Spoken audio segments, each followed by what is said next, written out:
Latest football news, engaging debates, and fascinating opinions. Pitchside talk on IO Radio.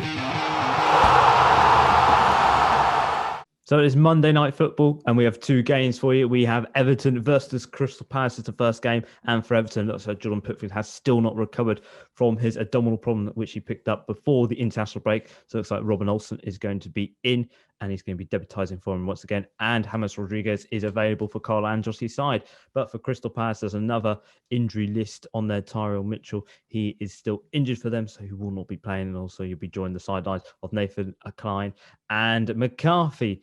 Piers here, quite a sort of an interesting game here. Everton, if they win, they'll go joint on points with West Ham, Liverpool and Tottenham. So it means 5th down to 8th is all joint on 49 points. But for Palace here, they've sort of had up and down form really, but a win here will take them only 2 points off Leeds in 11th. So top 10 for them is still relatively on. Yeah, it's definitely an interesting game. Be a good game. I think Everton have had some hard games of recent playing teams like Chelsea and Manchester City. So, for them, I'm sure this will be a nice game for them to try and get a win. Obviously, losing to Burnley in one of their last games, they should be performed better. I think Everton have been going through this season. They've been amazing for a couple of games, and then have really dipped in that form. It just matters on their players if they're firing on all cylinders. On the other hand, Palace, they've been very inconsistent themselves this season, but got a nice little win against West Brom last time out. Obviously beat their rivals a couple of games before, so Moran might be out for them. Hopefully their key players be back, like Zaha. If he's fit and he's playing well, it's always good for them.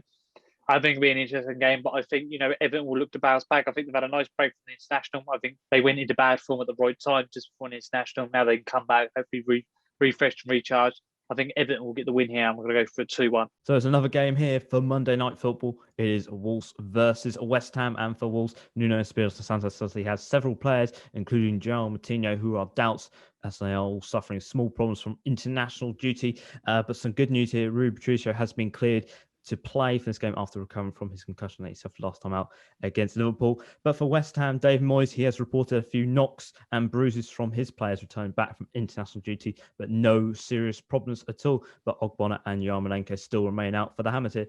Piers, sort of quite an interesting game here. West Ham, if they win, they'll go into that top 4 place after Chelsea's loss. Tottenham drawing as well in the weekend. But for Wolves here, they want to get really some revenge on West Ham because this was remember back in September here, they lost 4-0 at the London Stadium. So for them, they really want to hit back and just get some revenge here. Yeah, Wolves is it's an important time for them. They really need to start picking up points. They seem to have an all right start to the season, but ever since then they've been in terrible form, especially for a team like Wolves. I know they haven't been in the Premier League too long, but of the time they've been in, they've been very impressive. So to not win in sort of their last 5 games, it's a bit concerning for the Wolves team. But they have lost some key players over the summer.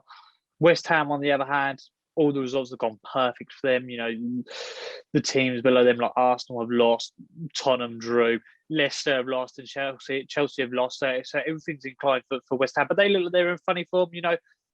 They didn't really go for it at Manchester United and ended up with nothing. They couldn't hold on to the win against Arsenal and it ended up with a draw. So it'll be an interesting game. It'll be interesting to see how they go.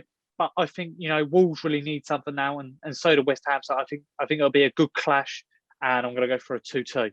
So Ipswich Town are away for Easter Monday, looking for back-to-back wins after their win on Good Friday. This time they are going up to Rochdale. They are playing Rochdale, who currently sit bottom of League One, only 5 points away from safety, but only 1 win out of the last 5 and 3 wins out of their last 20, and still 5 points off safety. Piers here for Town, another chance to get back into those playoff places.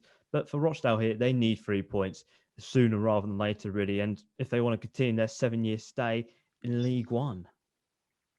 Yeah, of course, Rochdale, need to grab points now. It'll be a good chance against a team like Ipswich, who have been obviously a bit inconsistent. New manager coming in, this is a chance then to grab something. Even if it is a point, it'll be good for them. Ipswich, on the other hand, obviously new management coming in, a few teething problems here and there. Got a win last time out, made a bit of a meal of it, but Ipswich just still got those chances to get into the players' positions, and I feel like coming up against a team like Rochdale, to prove to this new manager that they should deserve to be here next season. I think these players will look to try and put a performance in. I think Ipswich will get the win. I think it'll be a standard Ipswich win, and I'm going to go for a 1-0 to Town.